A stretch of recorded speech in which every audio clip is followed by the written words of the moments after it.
Good morning, everyone. Last month I went to Japan and stayed there for 2 weeks.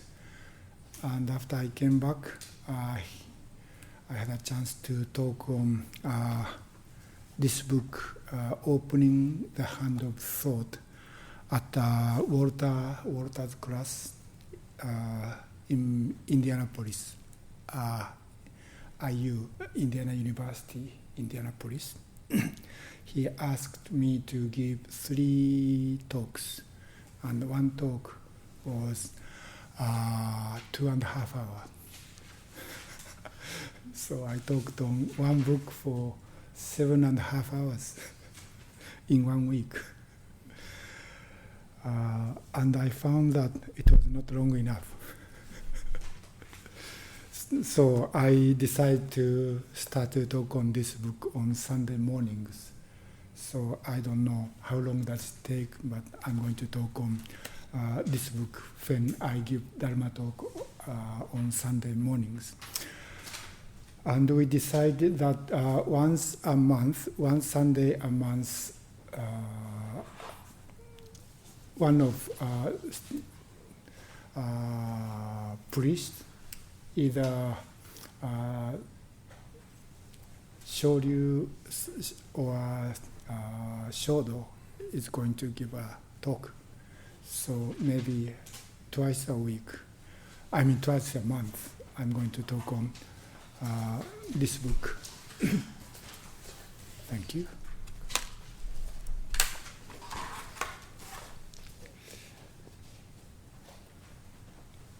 So I started to start it last week. So this is the second talk on this book. And last time I talked only on the title of this book and dedication and a short quote from Dogen Zenji. Today I'd like to talk on preface. There are many prefaces in this book. 4. One of the 3 translators wrote very short preface, and Okumura Roshi's own. So there are 4. And today I'm going to talk on the first preface written by Jisho Warner. Jisho Warner is I think the editor of this book. She is a priest, Soto Zen priest. She practiced with Katagiri Roshi for many years, and she was ordained by Tozen Akiyama Roshi, who used to be the teacher at Milwaukee Zen Center. And now she has her own Zendo in California. She is a professional editor, and she edits many of the Buddhist books. Anyway, and when we made this revised version from the previous version of Opening the Hand of Thought, she mainly worked to revise and make this book.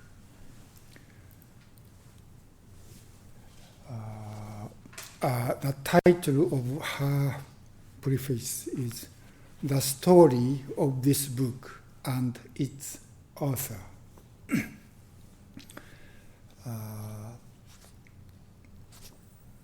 Let me read a part of her writing. In the very beginning, she says, this is a very special book. I think every book is special, so it's not special. To be special is not special. Anyway, she said, why does it deserve laurels and your attention too? What is laurels? Laurels? L-A-U-R-E-L-S? Yes. Crowns. Yeah, like the crown. admiration, appreciation. Here, they give you something Okay. around your head or neck or something. So laurel is the name of the tree Originally, and yeah. the plant. Okay. Yeah. Okay. And opening the hand of thought goes directly to the heart of Zen practice. It describes the act of the Zen, wholeheartedly sitting in the middle of your life with great clarity and practicality. And it presents the wide world view that the Zen opens up to you, showing how Zen Buddhism can be a deep and life-sustaining activity. So first, she said this book is unique because this book goes directly to the heart of Zen practice, and that is the Zen. This book was written 1971 originally in Japanese, and first English translation was published in 1973. So this is one of the early English book on Soto Zen, I think. And in early 70s, probably as I said last week, I started to study English. My teacher, Okumura Roshi, sent three of his disciples to English school, and I was one of them. And when I started to study English, I wanted to study or read English books on Soto Zen, and I could find only three of them in Japan. I think at that time in America there are quite a few books on Zen were published in English, but they were not so much practical. Zen was first introduced to this country in, I think, 1893 by the Rinzai Zen master whose name was Shaku Soen, who visited Chicago. And one of his lay students, whose name was D.T. Suzuki, came and wrote many books on Zen. That was how many of American people became interested in Zen. And his books were based on Rinzai Zen tradition. And because he was a layperson, what he mainly wrote was about the philosophy of Zen. So until 1960s, not many people really practiced Zen, except some few people who went to Japan and practiced at Japanese monasteries.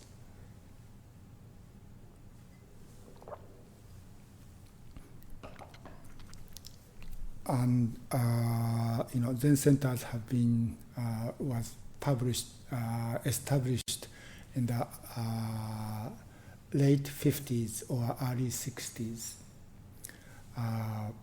and then practice become little by little, or in the early 70s, became very popular among young American people. And this book was written at that time. And even after that, although there are so many books were published in English on Zen, many of them are philosophy of Zen or history of Zen or collection of so-called koan stories. interesting, but somehow, paradoxical, or many of them seems nonsense, those stories. Or Zen and certain cultures, like a tea ceremony, or a Japanese garden, or martial art, or those things. So there are many books titled Zen and something. And not many books, directly go to what is Zen. They talk about Zen and something. And not many books really discuss and describe or explain what Zen is. And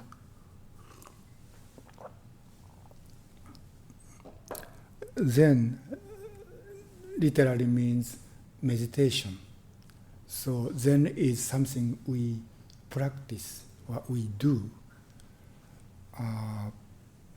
But often, even in the history of Zen, in China and Korea, there is a very common kind of understanding or concept that they cannot be expressed by words, using words, or by teaching. So you have to do it. So actually, there weren't so many explanation of what Zazen is, Zen meditation is not written even in Japanese. So what Okumura Roshi want to do when he wrote this book is to explain what Zazen practice really is, and what the meaning of this practice within our actual life. He doesn't really discuss about Zen and something. He's talking about, maybe we can say he's talking about Zazen practice, sitting practice, and the meaning of this practice in terms of our lives, including day-to-day lives and entire the direction of entire lifetime. I think in that sense, this book is unique, and also because when he was a student, university student, he studied Western philosophy and Catholic theology. So he understood how Western people think. So, and at the time in the early 70s, when Okumura Roshi was about at Antaiji, we had many Western people who came to Kyoto and practiced Zen. So he had many students came from the West. So he really wanted to explain the true meaning of the Zen practice. That was one of the reasons he wrote this book. So his way of explanation is very understandable for not only for Westerners but for us Japanese. I was born 1948. That was a few years after World War II. So when I was a student, I was educated in the kind of American way. So I had, from my generation, we had a kind of a gap between, after World War II and before World War II. The Japanese social system changed completely, and we were educated in the way, American government or MacArthur wanted Japanese to be. So we had to study, democracy, and we were influenced by a lot of American cultures.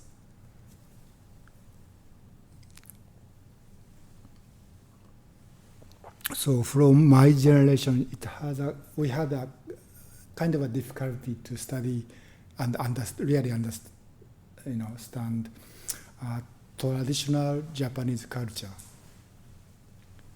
So his way of explanation was very understanding. I'm going to talk on my experience with his teaching.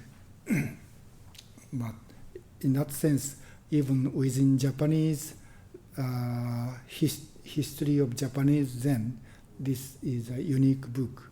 This was, the book which explains what Zazen really is.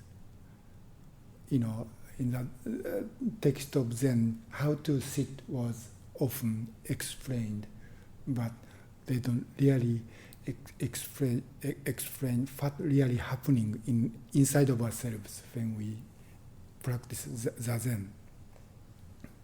And this is that point is a main part of this book. If you have this book, there is a context. Section 2, 3, and 4 is focused on the practice of Zazen. And section 1 is his introduction about what's the basic, very, very basic teaching of Buddhism. And in section 2, 3, and 4, he focused on Zazen practice. And section 5, 6, and 7 about how this Zazen practice enable us to live in a wider perspective. I mean, wider than we usually think our life is. And section 8 is a record of his final lecture at Antaiji when he retired. So this is a kind of a direct teaching to his disciples. To me, this final lecture was, his will to us. Anyway, so in that sense, because he discussed really what Zazen really is when we practice, in that sense, this is a unique book or special book. And in the second paragraph, Jisho Warner says, this book is a gift to us from one of the finest Zen masters, Kosho Uchiyama Roshi, though he never set foot outside Japan. He was a physically very weak person. Actually, a lady from Massachusetts visited Antaiji and asked Uchiyama Roshi to visit America to teach. But because his body, his physical condition didn't allow him to come, so he sent one of his disciples, my Dharma brothers. That was in 1970. So he never got outside of Japan.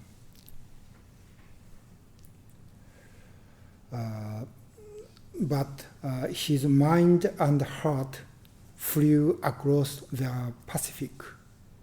He sent his disciples here to teach. So in 1970, he sent the first disciple whose name was Shojo Karako. He visited to that lady's house and stayed for I think 1 month or so. When he came and he had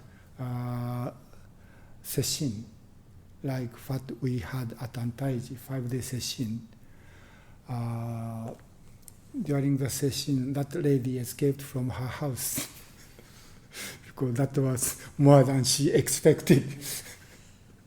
So Shoja-san had to leave the house after the session. But several young Americans wanted to practice with him.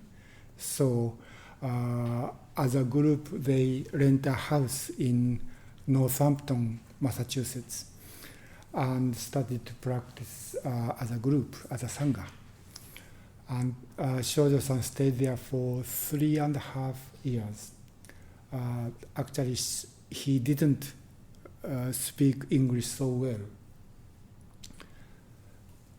So, and he had no job, so he had to stay at the house every day.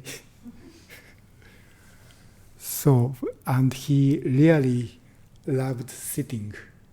So he was sitting like sesshin every day.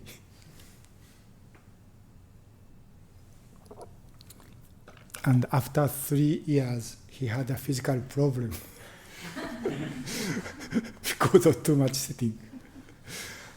And before he went back to Japan, they started to have a 100-day session, like our 5-day session. And I think within less than 1 month, he found he couldn't sit anymore. That's why he went back to Japan. I think that was too much. But, he couldn't really do anything else. I'm sorry for him. But the group of people continued to practice together after Shojo-san went back to Japan. And that group of people cooperate, make Pioneer Valley Zendo as a religious corporation. And they asked Okumura Roshi to send another teacher. And that was 1974. And another Dharma brother of mine, whose name was Koshi Ichida, went to Massachusetts. And they decided, to rent a house in Northampton. It's pretty expensive, so they started to find a place to build a zendo in a not a mountain but woods in western Massachusetts, and they found a person who owned a huge property, and she was interested in Eastern culture and spirituality, and that person sold a piece of her land, I think 5 or 6 acres, only woods, nothing else. And I think we paid $400 an acre, so it was really cheap. But we had nothing but trees. And Koshi-san and several Americans started to live there in tent and started to build the house. That was 1974. And in 75, Uchiyama Roshi retired from Antaiji, and he asked two of us, myself and the person whose name was Eishin Ikeda, joined that group. So they started to build the buildings at Valley Zendo in the summer of 75. And we joined, Eishin-san and myself joined them in the winter of 76.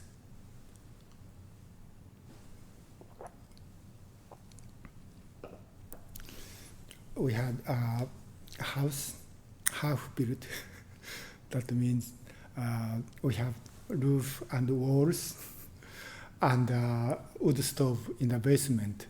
That's all we had. And we didn't have electricity in the second floor. So we used a kerosene lamp for sitting and studying, reading books. We had electricity only in the first floor. On the first floor, we had a kitchen and a dining room. And we sat in the second floor. So the second floor was our Zendo and bedroom and study for three of us. I think about half of this, Zendo.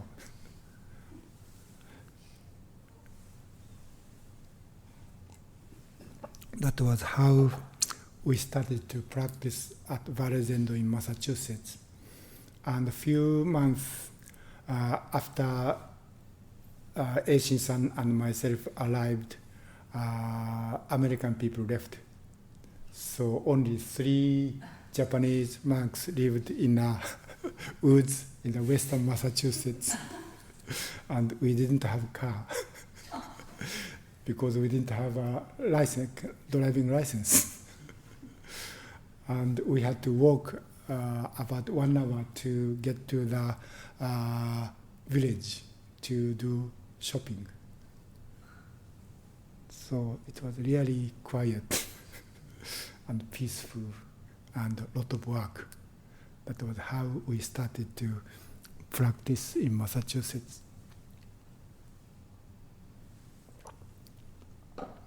Anyway, Uchiyama Roshi sent his disciples to this country to introduce Zazen practice. And what he said to us when we came to this country was, don't collect people, don't collect money, but just sit. Oh. So, we really just, because we didn't have a car, we couldn't even go out to do anything. And we didn't have TV, we didn't have radio, we didn't read newspaper. So we are really in that land of 5 or 6 acres. And during summers, we had a lot of work. We cut the trees and clear the land and dug the stumps and made vegetable gardens. So we are like a Robinson Crusoe.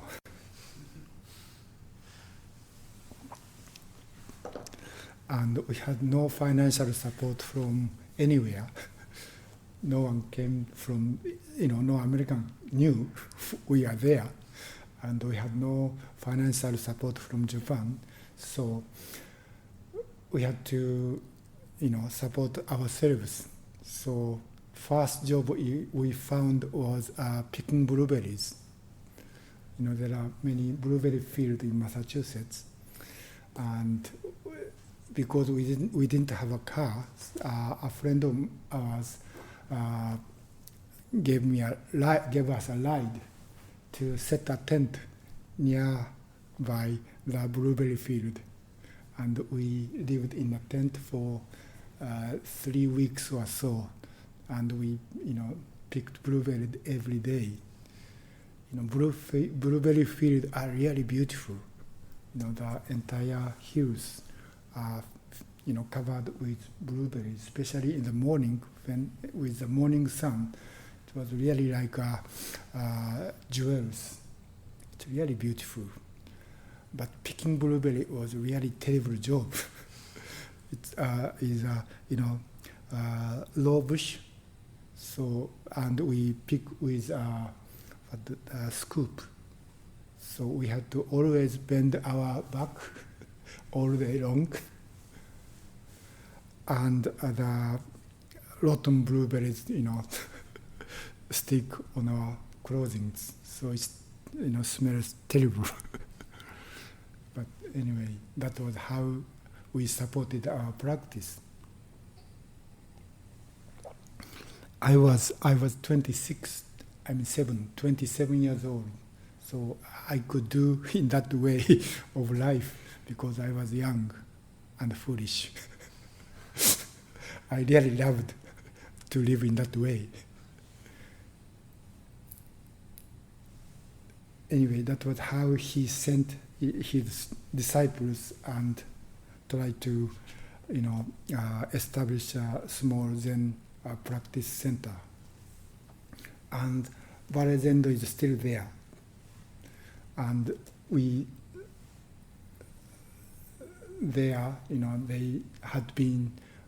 still have been practicing in the same way. So the Zendo is still small, and still not many people don't know. Even the Zendo is there.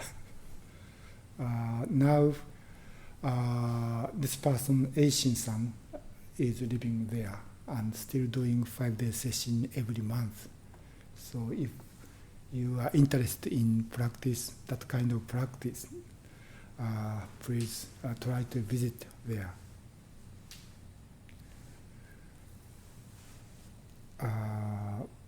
So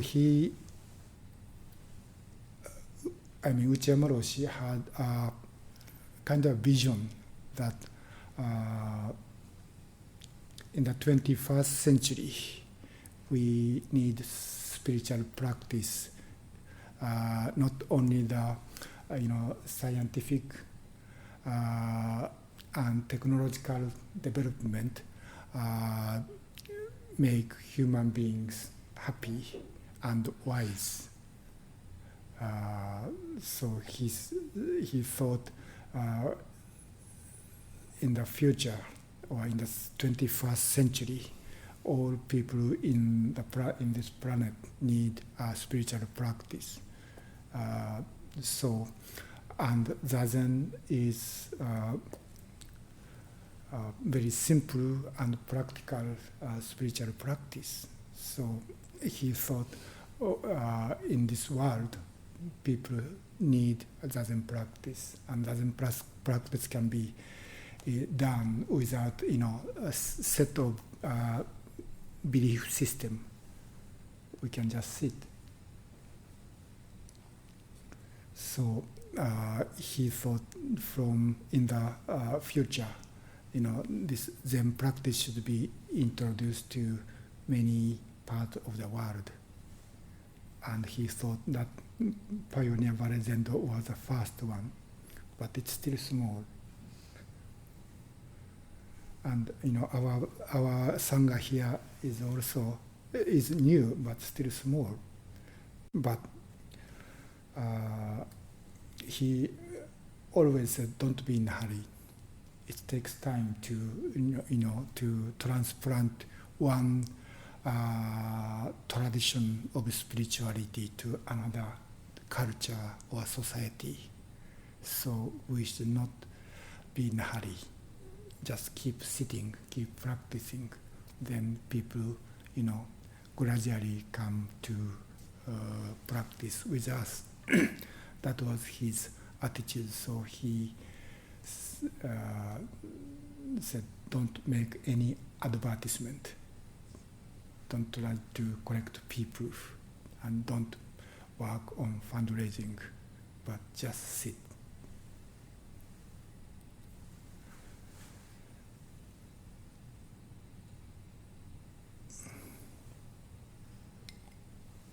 So he sent his disciples, and next Jisho said, he taught great many Westerners at Antaiji Temple in Kyoto.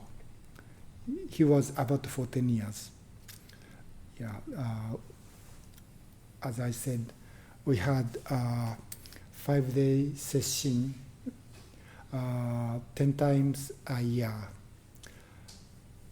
beside February and August, because it's too cold in Kyoto in February and too hot in August.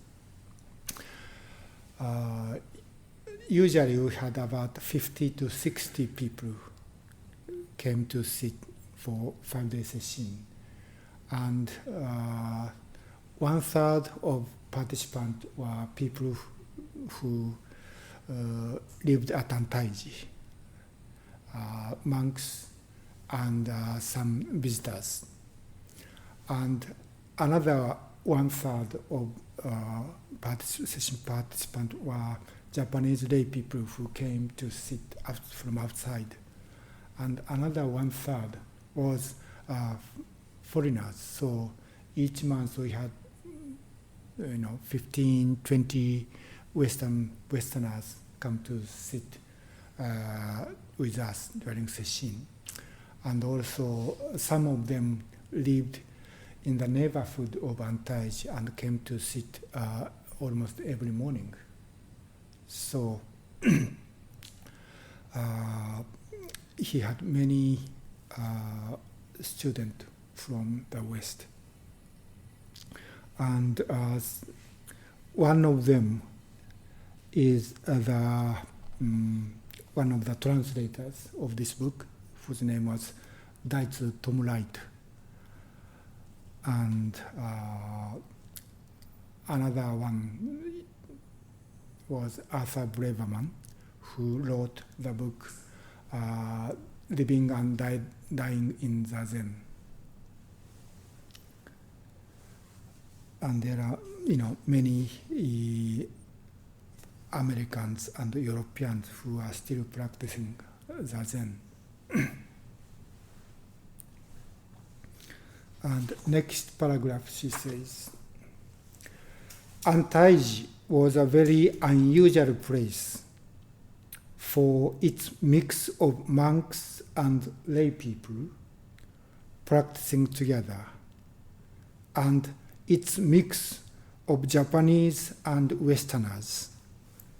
Even more remarkably, it was purely for practicing the Zen and investigating the meaning of life. Most monastic centers in Japan are primarily training places for licensing as a temple priest, but Uchiyama Roshi felt it was most important to practice without any expectation of a reward. He said that practice at Antaiji had no bite, B-I-T-E, no bite, to fish, to get a fish. That people needed to just practice for the sake of practice.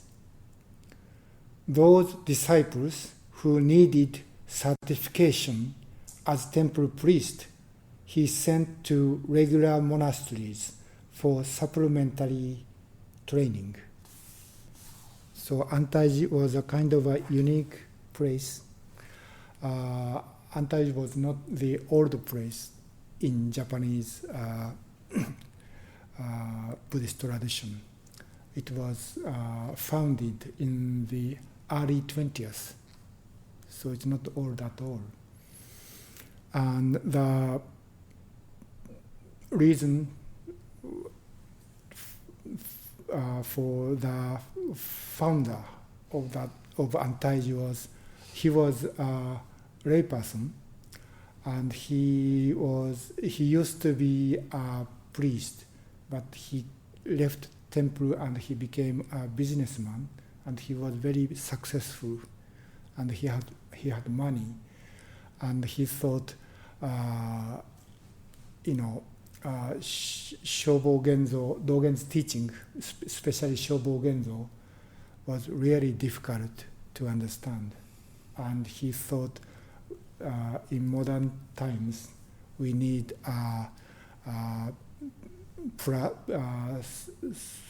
priests or monks who could really deeply study Dogen's teaching.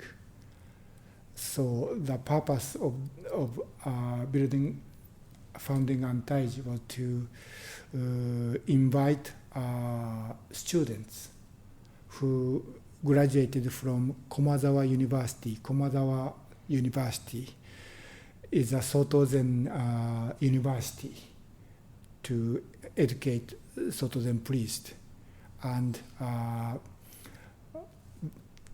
the founder of Antaiji's idea was to invite eminent students who wish to study Dogen's teaching more deeply. So Antaiji was a small temple, and I think only several those students could stay and focus on studying Dogen. And when the temple was built, that founder invited very well-known Soto Zen master, who was the president of Komazawa University, and also who was the abbot of one monastery named Shuzenji in Shizuoka. And also he was director of Eiheiji Monastery, one of the two main monasteries in Japanese Soto Zen. His name was Oka Sotan as the abbot of Antaiji. So Oka Sotan was the first founding abbot of Antaiji. But unfortunately, when they had a kind of a ceremony for completion of the building of Antaiji, they had ceremony, and Oka Sotan and his disciples and the other priests came to Antaiji to do the ceremony.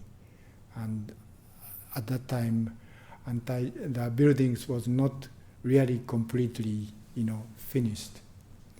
I mean, the walls of Japanese houses are made of wood, of mud. And when they had that ceremony, the wall wasn't really completely dried. So the buildings was very humid.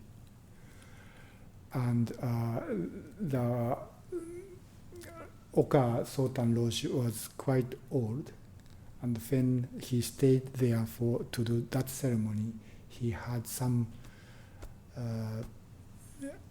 I thought he had TB,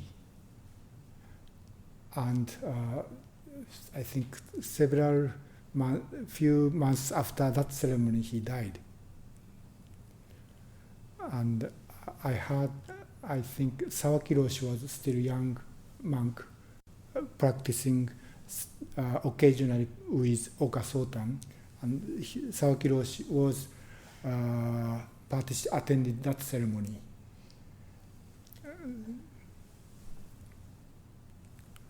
And the younger brother of the founder of Antaiji was a priest, so he became the second abbot. And I don't know how many years he was the abbot, but later Kishizawa Ian Roshi was invited as the third abbot. He was very well-known Soto Zen master. He was a student of Oka Sotan and a disciple of Nishiari Bokusan. Nishiari Bokusan was the abbot of Sojiji and one of the most important masters in modern Soto Zen history. And Kishida Ian Roshi was one of the teachers, Suzuki Shunryu Roshi, the founder of San Francisco Zen Center, studied with. And Sawaki Kodo Roshi, my teacher's teacher, practiced with Oka Sotan. And also another person whose name was Hashimoto Eko Roshi, also studied with Oka Sotan. And Hashimoto Eko Roshi was the teacher of Katagiri Dainin Roshi, who was the founder of Minnesota Zen Meditation Center. So, Suzuki Roshi's lineage and Katagiri Roshi's lineage and my lineage are all connected through this master Oka Sotan. And he was the abbot of first abbot of Antaiji. Anyway, Kishizawa Ian Roshi was invited as the abbot, third abbot, and I think he stayed at Antaiji for quite a long time. And many students who finished Komaza University studied there at Antaiji. So several of the well-known Soto Zen scholars later became, professors at Komaza University, and a few of them became the president of Komaza University, studied at Antaiji. So Antaiji was mainly for studying. But the founder of Antaiji donated his what was that? A stock of a railroad in Manchuria as a basic fund to operate the monastery. But because of the war, that property was gone. So Antaiji lost any financial support, and the Antaiji had no, family members. So and everyone left during the war. So Antaiji became an empty temple. And after the war, people who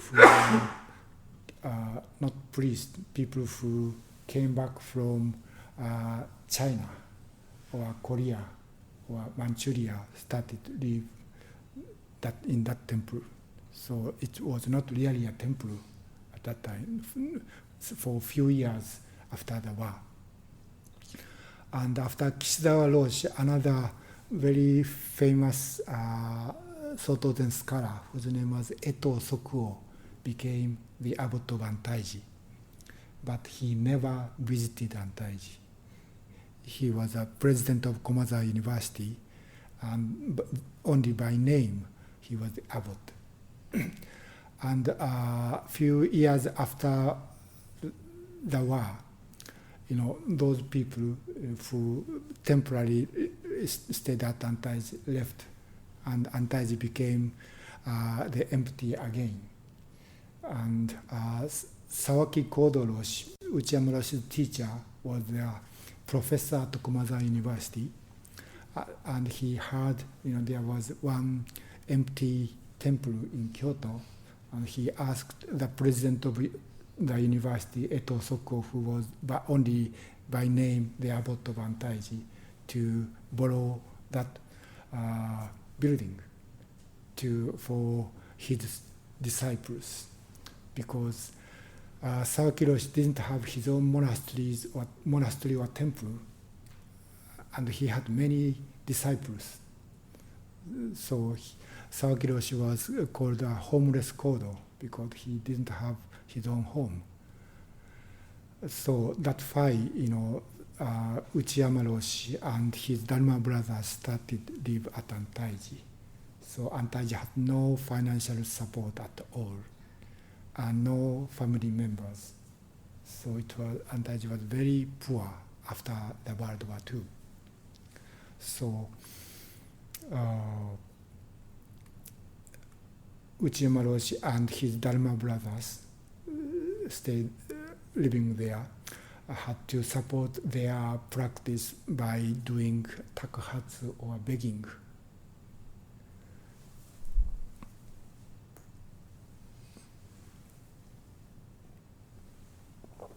So when Okumura Roshi started to live at Antaiji and practice, Japanese people were still starving. So it was really difficult to do takuhatsu or begging because, people are still, they need money, they need, food. And to do begging in that, condition was really difficult. But that's how they, supported their practice. So poverty is one of the characteristics of our lineage. So we don't care so much about poverty. Anyway, that was the way, Okumura Roshi or practice at Antaiji started. And in 1965, Shohaku Roshi died, and Okumura Roshi became. So Kishida Roshi was the third abbot, and Eto Sokuo was the fourth abbot.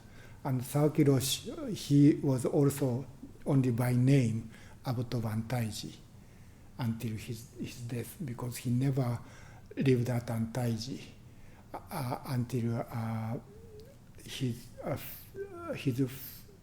final years, about 3 years.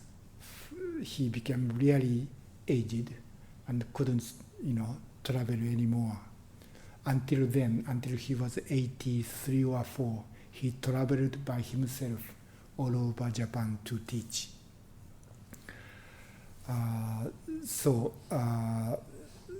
In 1965, Okumura Roshi became the abbot of Antaiji, and he said he would be the abbot of Antaiji only 10 years, from 65 to 75, because he was physically weak.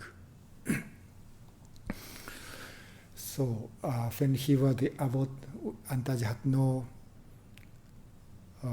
financial support still, except income from begging, and we had no family members.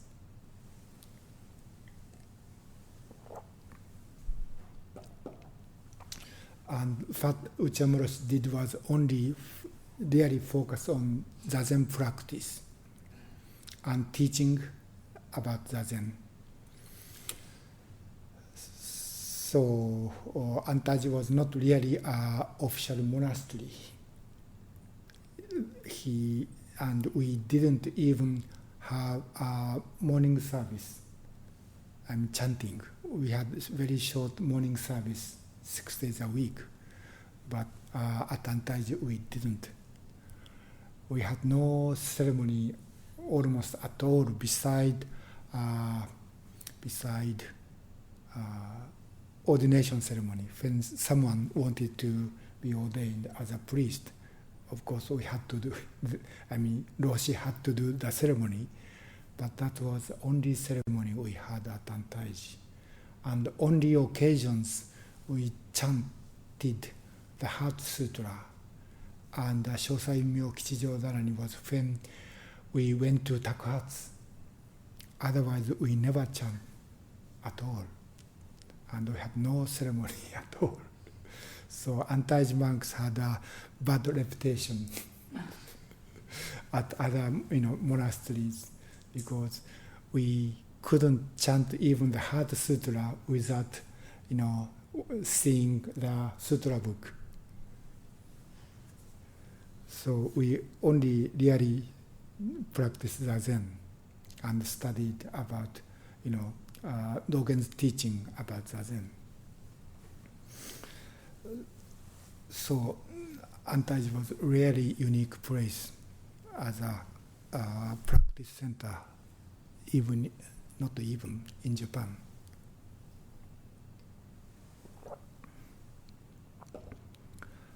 I think that was why, Okumura Roshi could accept so many Westerners.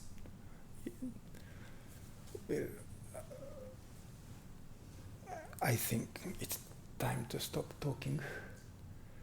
Anyway, I continue to talk on this book next week, or next week, your turn. Right. He's going to give a Dharma talk. So next time, I'm going to talk on second preface.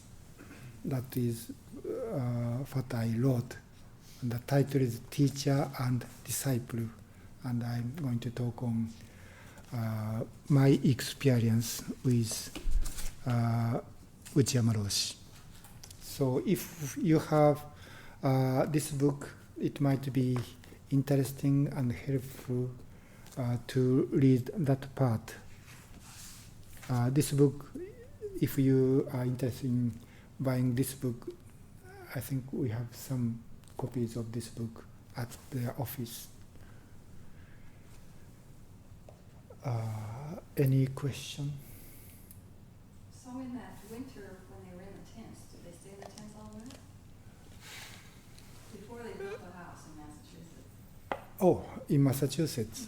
Well, fortunately, before the winter came, they could have finished, roof and wall and wood stove. That's all they had. So, the building was very small. The inside was much warmer than the Zendo at Antaiji in Kyoto. Antaiji was really cold. Okay, thank you for listening.